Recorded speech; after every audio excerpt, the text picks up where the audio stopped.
Muy bien, el tema que pensé para que compartamos esta mañana es la casa fundamentada sobre la roca, pensando un poco en qué fundamentamos nuestra vida.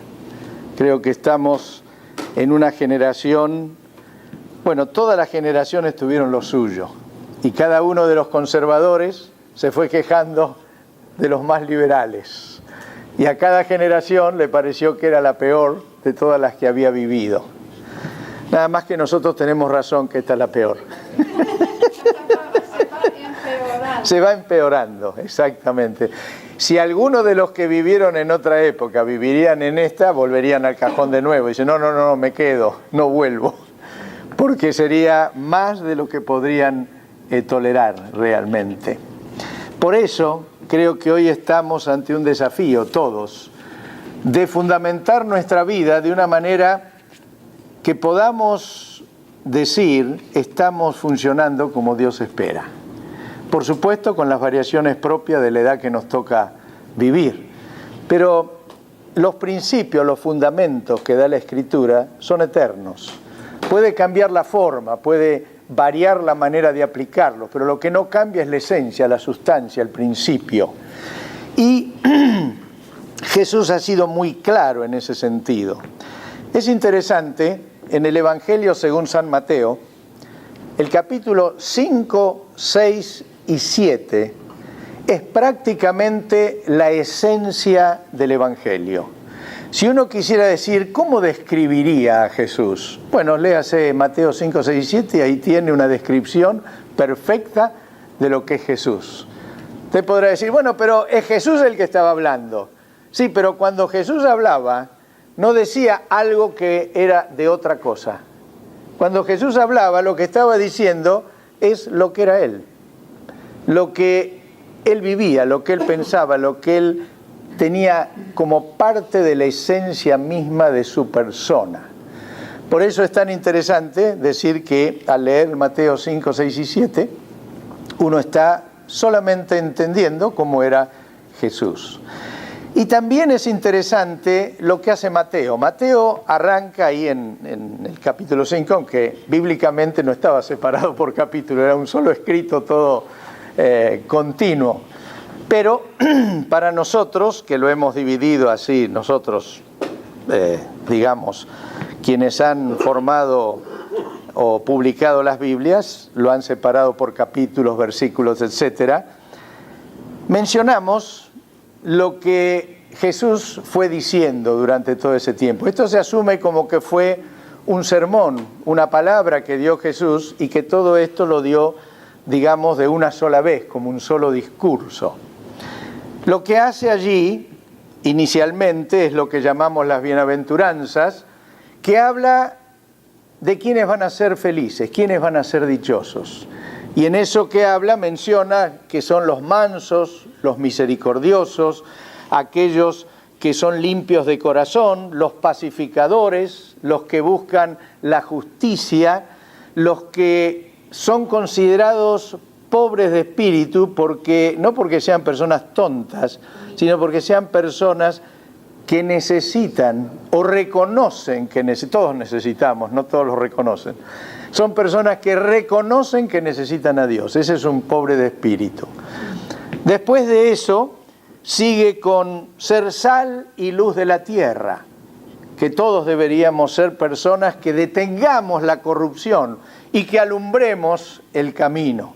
Precioso el salmo que leíste hoy, me lo voy a leer después en el viaje también otra vez, ese salmo 119, esa parte. También después sigue Mateo mencionando la vigencia de la ley.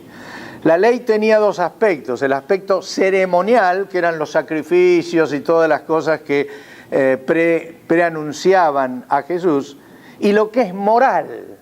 Lo ceremonial terminó, no existe más, no hacemos sacrificio, no hay un templo donde se matan animales. Pero lo moral sigue. Los 10 mandamientos son morales, no son ceremoniales. Y Jesús dijo, eso sigue, no va a pasar ni un tilde ni una letra. No lo vine a sacar del medio, le vine a dar la correcta interpretación. Sigue también el Señor hablando sobre el carácter, acerca de la ira, acerca del enojo, acerca del adulterio, acerca del carácter, también de amar a los enemigos. Todo esto va describiendo lo que es la esencia de la vida de un seguidor de Jesús. Así era Jesús y así tienen que ser los seguidores. Habla también después de la generosidad, de cómo ser amplio en lo que tenemos que hacer. Habla de la oración y del ayuno. Habla también enseñando el Padre Nuestro, que es lo que hemos repetido hoy. De alguna manera Jesús fue mencionando todo lo que es natural para aquel que es un seguidor de Jesús. Habló también del perdón. Habló de hacer tesoros en el cielo, no en la tierra. Habló de la elección entre Dios y todo lo demás que hay en el mundo. Todo esto a un auditorio que estaba expectante de lo que él hablaba. También habló de las preocupaciones de la vida, de no vivir con ese afán de preocuparse tanto de lo que se ha de comer, de lo que se ha de beber, no queriendo decir no trabajen ni dedíquense al nirvana, a pensar en lo lindo, no, sino dando a entender que todo eso había que hacerlo, pero no podía ser lo que más importaba en la vida, lo que quite el sueño, sino todo lo contrario, que todo eso se tenía que hacer entendiendo que el suplidor es Dios. También habló de no juzgar a los demás, de mirar a los demás con una nota no de juicio, sino de misericordia. Siguió también hablando sobre pedir ayuda al Señor. Dice, pidan, busquen, que van a hallar. Insistió que uno tenía que estar llamando hasta que Dios contestara. Es interesante.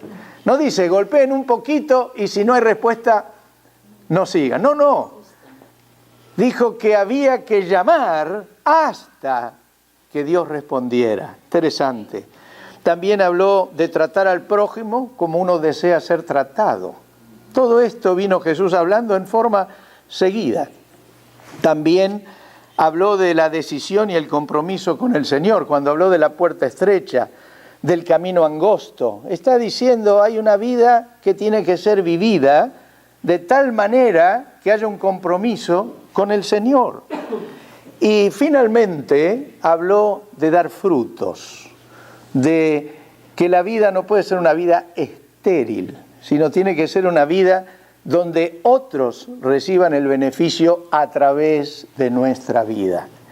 Todo eso es lo que en la Escritura se llama el Sermón del Monte, y ustedes pueden leer en esos 3 capítulos. Pero es interesante lo que hace Mateo. Después de mostrar todo eso que Jesús habló, cuenta una parábola. Y en esta parábola, que está en Mateo 7, versículos 24 en adelante, arranca así.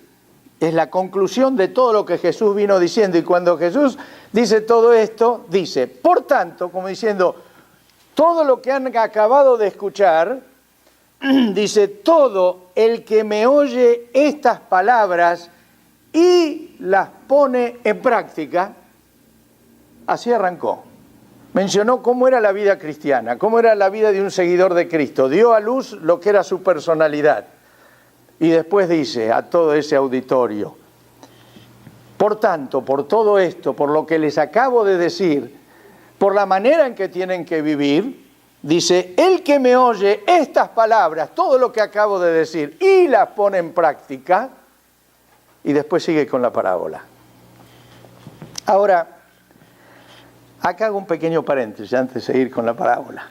Y digo que siempre existió la tendencia a oír sin reaccionar. Y estamos en una época que la información es tan abundante que uno dice, mataron 55 y pasa la hoja porque ya se aburre de ver todo lo que se mueren todos los días. Y pasa a ver deporte, y después del deporte pasa a ver qué sé yo, el próximo festival, y así, está lleno, y uno prende la televisión y hay de todo. que alguien mató a otro, que está por venir una catástrofe. Es tan abundante la información que uno ya oye y simplemente oye, pero no reacciona. Y esto también nos lleva a que hay cosas que escuchamos, vemos, pero no tenemos forma de reaccionar. Si usted ve que alguien está haciendo una injusticia, ¿qué hace? No puede ir a la televisión y decir, ¿en qué lugar está ocurriendo? Ir allá y tratar de usted ser el justiciero. Uno se da cuenta que hay cosas que aunque lo enojen, lo subleven, ¿a cuánto no le gustaría ir a Venezuela y darle un sopapo a Maduro? ¿Cómo? Todo. Yo iría ahí, diría, ¿dónde está? Déjenmelo a mí solo, váyanse todos y déjenme con él. ¿Sí o no? Cuando usted ve cómo matan a los chicos, cuando usted ve que hay enfermos que se mueren por no tener medicamento y que siguen diciendo, es la revolución del siglo XXI, uno dice, pero por favor, déjenmelo a él, a Cabello, a todos los militares juntos y déjenme a mí solo. Es la gana que a uno le da. Pero ¿qué pasa? No podemos hacer nada. Así que uno va, de alguna manera, bloqueando la reacción a lo que escucha. Es más, nuestra conciencia se va adormeciendo por la falta de reacción. Es más, ahora cuando uno se mete en algo, ¿qué le dicen enseguida? ¿Y vos qué te metés?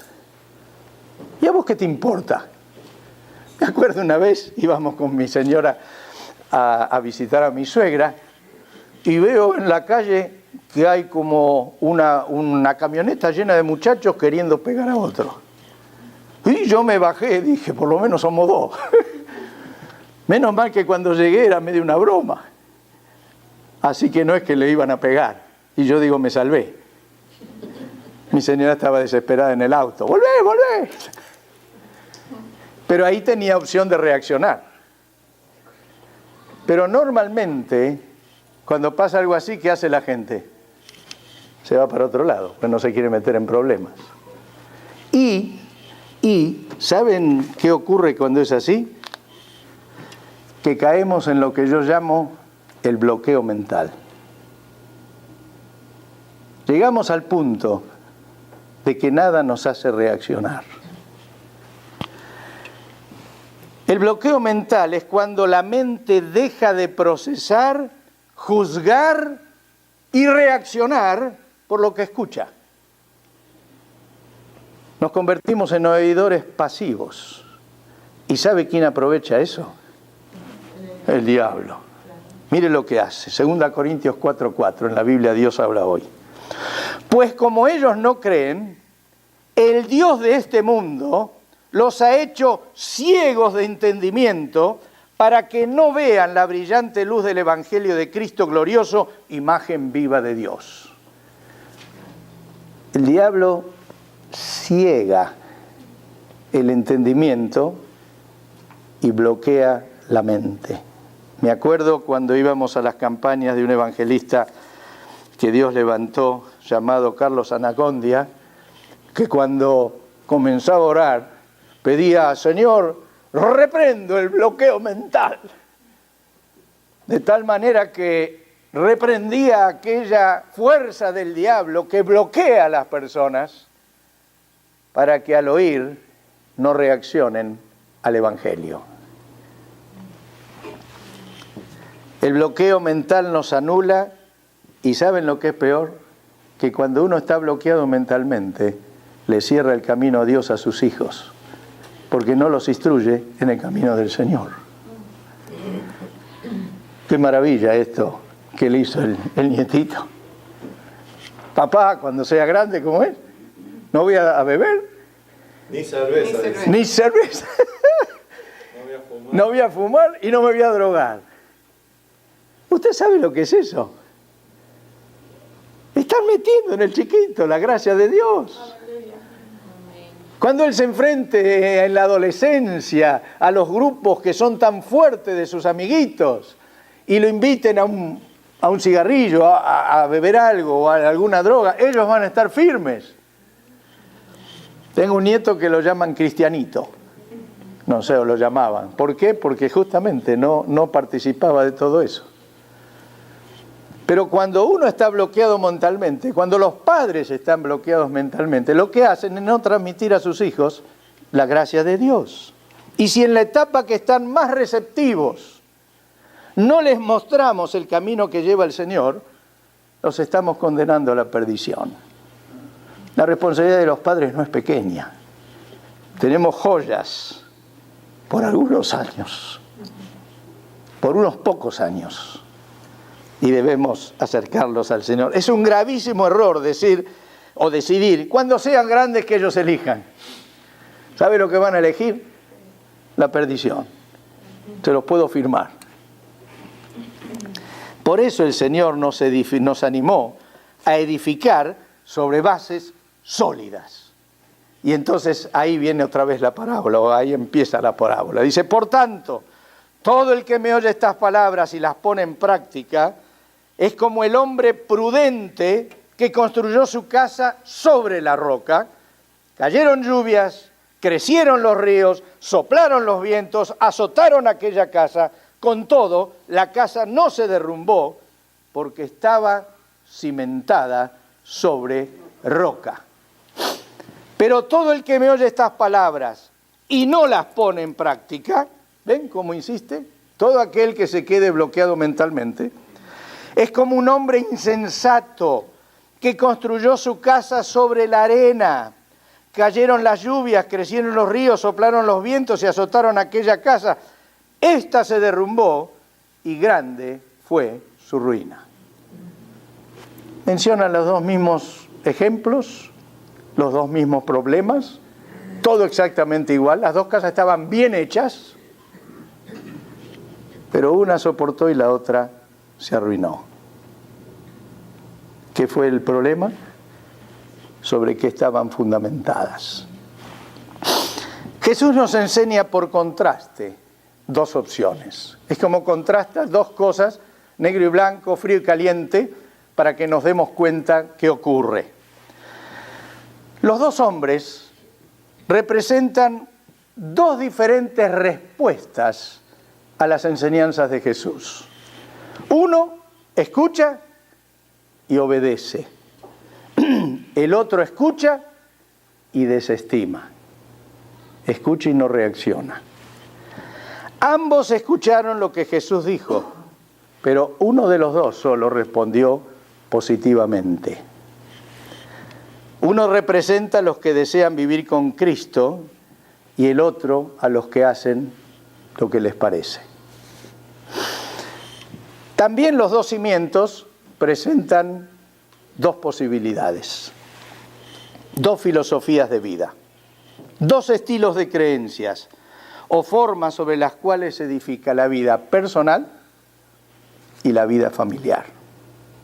Uno puede edificar sobre roca o puede edificar sobre arena. No se da mucha cuenta desde afuera hasta que no venga la tormenta, porque las dos casas lucen iguales. Yo he estado con matrimonios que digo, yo tengo envidia de este matrimonio. Estos andan mejor que nosotros. Hasta que los conocí, porque no conocían al Señor. Y me acuerdo uno de ellos que él la pateó a ella por debajo de la mesa y la dejó con la cara roja del patadón que le dio, estando todos juntos. Tenían una apariencia maravillosa, pero no tenían fundamento. Querían aparentar.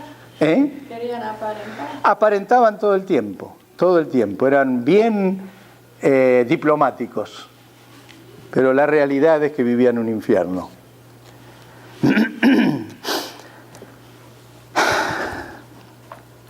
Jesús mencionó, es interesante, pruebas de todo tipo sobre ambas casas.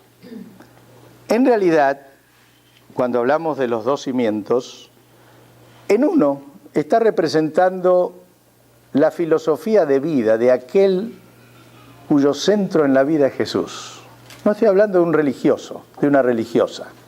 Estoy hablando de alguien que tiene a Jesús como centro de su vida, como centro de sus decisiones. Y la otra filosofía de vida es la que Jesús no cuenta. Está en segundo plano. No significa necesariamente que no crea, significa que está en segundo plano, que no interviene en todo aquello que deba decidir. Son dos filosofías de vida, son dos maneras de enfrentar la vida. Ustedes saben que hay mucha gente que hasta ahora está reunida en todo el país. Eso no significa que están teniendo a Jesús en primer lugar. Algunos lo hacen por religiosos, otros lo hacen por cultura y unos cuantos lo hacen porque Jesús es el centro de su vida. Son dos filosofías de vida. Jesús mencionó pruebas de todo tipo sobre ambas casas. Mencionó problemas de arriba, la lluvia. Mencionó problemas de abajo, los ríos. Mencionó problemas de todos los costados, los vientos que azotaban la casa. O sea que mencionó que de todo lugar iban a venir situaciones que probaran sobre qué estaba la casa. Ahora, tanto creyentes como incrédulos, como los que tienen a Dios en segundo lugar, como toda la gama que podamos hablar de gente que dice conocer a Dios o que no dice conocer a Dios, todos vamos a pasar por pruebas parecidas. Nadie está exento de que llueva, de que haya ríos, de que haya vientos. Todos vamos a pasar por situaciones tanto de tristezas, estrés, presiones, afanes, tentaciones, deseos inadecuados, sufrimientos, pérdidas, caídas, posicionamientos de halago y poder. Todos vamos a pasar por distintas situaciones, algunas que nos embriagan por lo maravillosas y otras que nos tienden a abatir por lo dificultosas. Pero el contraste que Jesús muestra es cuál es el resultado cuando todo eso ocurre según la opción de vida que adoptemos. Ambos hombres edificaron una casa bien hecha. Jesús no habla de que la casa está mal construida. Los dos edificaron algo que cuando uno mira de afuera dice, qué bonito. Tal vez hasta la que está sobre la arena podía ser más bonita. El problema no estuvo en la casa. El problema está sobre qué la fundaron, sobre qué la fundamentaron. Y saben, las tormentas de la vida muestran si lo nuestro es una apariencia o es verdad. ¿Cuándo se ve que algo funciona? Cuando es testeado, cuando es probado.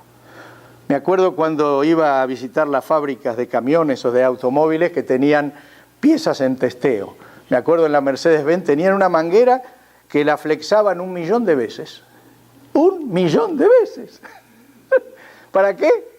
Para saber que cuando la ponían en un camión se iba a terminar la vida del camión, pero no la de la manguera. Estaba probada. Y así es probada nuestra vida para saber en dónde estamos. Y saben, yo soy un convencido que muchas veces es Dios quien manda la lluvia para probar la casa. Ahí dice, vinieron lluvia, algo que viene de arriba. Si viene de arriba, difícilmente sea del diablo. Y Dios manda la lluvia para ver dónde está la casa. También, por supuesto, las otras tormentas creo que las manda el diablo, pero tengo una buena noticia. Dios las usa para aumentar nuestra fe. Las pruebas no son un castigo de Dios, son un test de Dios para fortalecer nuestra fe. Cuando uno ve así lo que le pasa, aunque sea que no le guste, algo cambia dentro, algo cambia. Uno sabe que va a salir más cercano al Señor, fortalecido, que va a tener más sabiduría. Me gustaba lo que decía el salmista, soy más sabio que los ancianos, decía, ¿no? O sea que la vejez no es símbolo de sabiduría, lo que es símbolo de sabiduría es haber caminado con Dios. Aleluya. Dice, conozco más que mis enemigos, ¿no? Sé más que mis enemigos, decía. ¡Ja! Claro, ¿por qué sabe más que nosotros? ¿Porque es más inteligente? No. Por ahí los enemigos han ido a Harvard o son eruditos. Pero ¿qué tiene? ¡Ja! Tiene la palabra de Dios. ¡Qué maravilla! Eso te hace más inteligente, más lúcido, más con resultados mejores. Por eso cuando Dios nos prueba no es un castigo. Ahora, solamente quiero mencionar 2 ejemplos ficticios. Cualquier parecido con la realidad es pura coincidencia a propósito. Nadie se le crea que lo puse así para que nadie se identifique. Al contrario, quisiera que todos se identifiquen. Y ¿está hablando de mí? Sí, estoy hablando de vos. Así que, para que quede claro. Puse acá 2 padres jóvenes, padres y madres, ¿no? Cuando digo padres no es el varón nomás. Nos salvamos nosotros. Sí, el único que cae ahí. ¿Pero qué va a ser? Algunos tenemos que discriminar.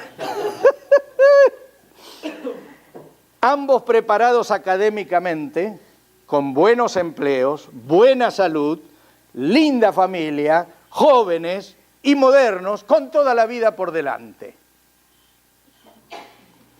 Uno, o unos, matrimonio, cree en Jesús, estudia las Escrituras, se esfuerza por ser parecido a Jesús, conduce su familia con amor y paciencia por senderos cristianos, prioriza la comunión con Jesús, la comunión con su familia y con los hermanos en Cristo por sobre los demás áreas de la vida.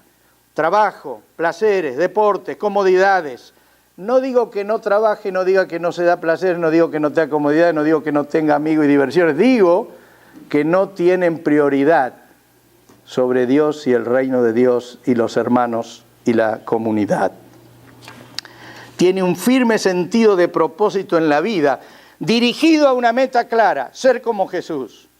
Su tiempo, sus finanzas, sus pasatiempos, su trabajo, sus anhelos, sus objetivos, las metas para su familia, todo está impregnado del deseo y el placer de hacer la voluntad de Dios. Y lo marco, lo puse acá en negrita y subrayado. El deseo y el placer. El Señor dice, para que comprobéis cuál es la buena y agradable voluntad de Dios. Lejos de ser un sacrificio, lejos de ser algo que hay que llevar como soportando una carga, hacer la voluntad de Dios es placentero. Amén. Trae libertad, rompe cadenas, hace que todo lo demás parezca algo sin valor, no porque no lo tenga, sino en comparación no tiene nada que ver con disfrutar de la voluntad de Dios. El otro, o los otros padres, incrédulos o peor, tibios.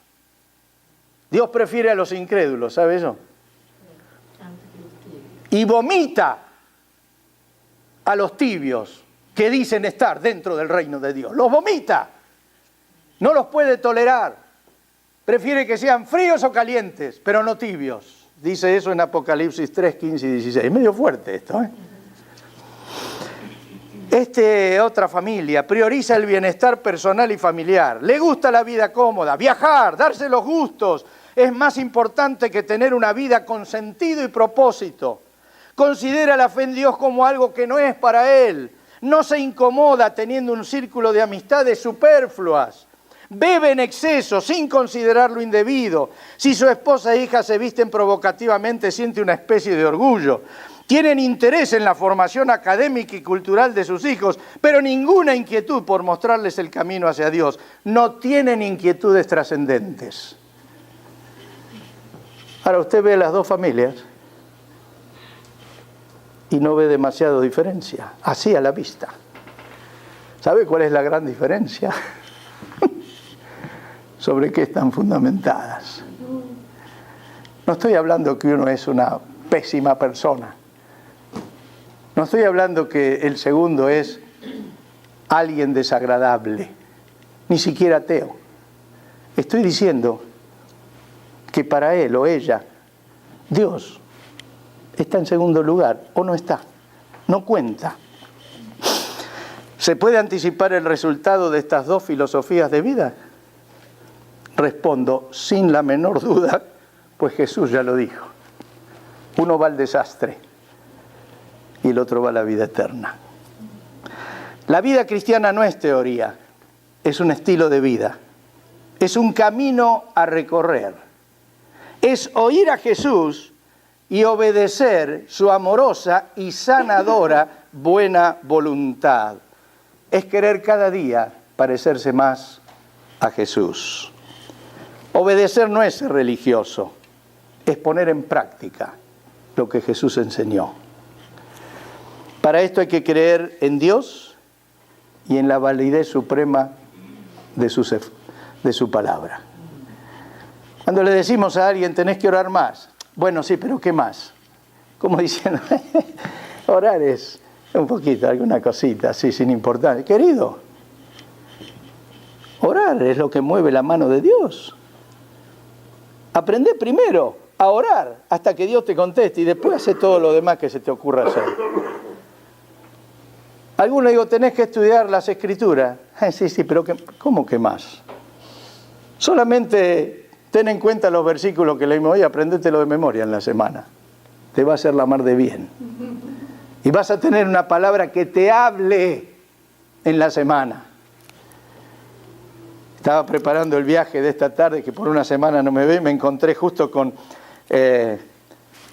los versículos que estudiaba hace años, todos los días. Dije, me los voy a llevar y otra vez, ya que la mente mía no recuerda lo que hice 5 minutos antes, la voy a forzar a través de los textos. Y los voy a repetir hasta el cansancio, hasta que me los acuerde. Así que si de aquí a mi muerte aprendo uno, algo de Alzheimer voy a tratar de quitar de mi vida.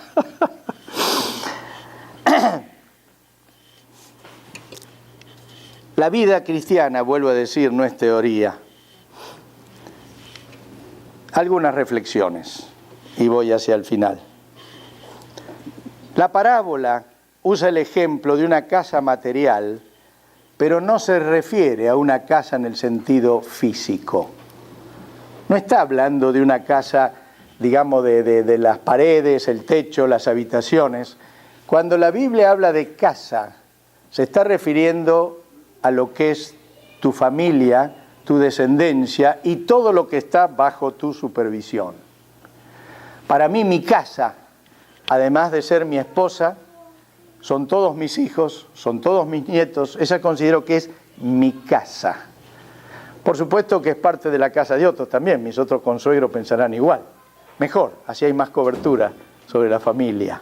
Pero cuando yo pienso en mi casa, o cuando Dios dice tu casa, estoy pensando en todo lo que es mi área de responsabilidad familiar. Mi casa es todo lo que implica mi familia y mi hogar. Por eso el Señor, cuando se acuerdan que hablamos de Pablo que estaba en la cárcel y tenía paz frente a todo lo que le pasaba, pero cuando vino el carcelero, ¿qué le dijo? Cree en el Señor Jesucristo y tú y tu casa serán salvos. No estaba refiriéndose a la casa material, estaba diciendo todos los que están bajo tu autoridad van a ser salvos. Tengo buenas noticias para terminar. Edificar la vida en Cristo hace superar bien las tormentas de la vida. No las evita, pero permite que la casa siga en pie cuando pasa la tormenta. Aleluya, esa es buena noticia. Edificar sobre la roca que es Jesús evita el derrumbarnos por los embates de la vida. Todos los vamos a sufrir y algunos no los vamos a entender, pero vamos a seguir firmes en el Señor. Fundamentar la vida en Jesús asegura la estabilidad y la fortaleza de esta filosofía de vida. Si en algo podemos estar seguros es que cuando adoptamos este camino, el respaldo de nuestra vida es Jesús. A veces veo algunas mujeres acá en nuestra congregación que han tenido dificultades familiares. Algunos de los suyos no han seguido firmes, pero ellas están firmes en el Señor. Yo digo, son heroínas de la fe. Son heroínas de la fe. Porque a pesar de que algunas cosas en su vida no salieron como esperaban, ahí están, sirviendo al Señor, firmes sin disminuir su amor al Señor. Aleluya. También debemos recordar que en esta parábola Jesús llama insensato, o sea, falto de buen juicio a quien decide vivir apartado de Él. Yo no quiero ser un insensato, no quiero estar falto de juicio, al revés. Quiero tener más juicios que mis enemigos y más juicios que los ancianos por seguir al Señor. Cabe preguntarnos para terminar, ¿sobre qué fundamento queremos edificar nuestra vida? Dios no nos pide que estemos de espectadores en la tribuna. Eso es ser tibio. Dios no te quiere sentado en la tribuna viendo jugar el partido. Uy, mirá, ahí va uno. Uy, ese, mirá qué bien. No, no, no, no. Dios te quiere en el campo, en la cancha.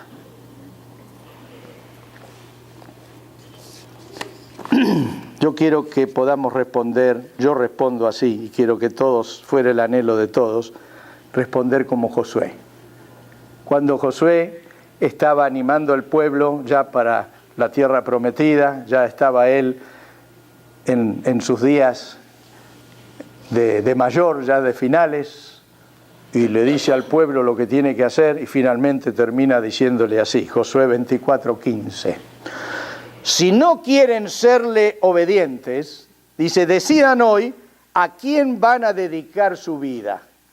Tendrán que elegir, otra vez el contraste, entre los dioses a quienes sus antepasados adoraron, y yo saqué algunos temas de todo lo que nombra ahí de los, dice, y los dioses en cuyo territorio ustedes viven ahora, como diciendo, muchachos, pueblo, vuestros padres tuvieron ídolos equivocados. Ahora van a vivir en una sociedad que tiene ídolos equivocados. Ustedes tienen que decidir a quién van a seguir. Y dice, pero mi familia y yo hemos decidido dedicar nuestra vida a nuestro Dios. ¡Ja! Y ahí terminó el discurso. La versión Reina Valera dice, yo y mi casa serviremos al Señor. Es una decisión más allá de la decisión de los demás. Es una decisión más allá, miren lo que voy a decir, fuerte lo que voy a decir. Vos no escuches, Orville. Es una decisión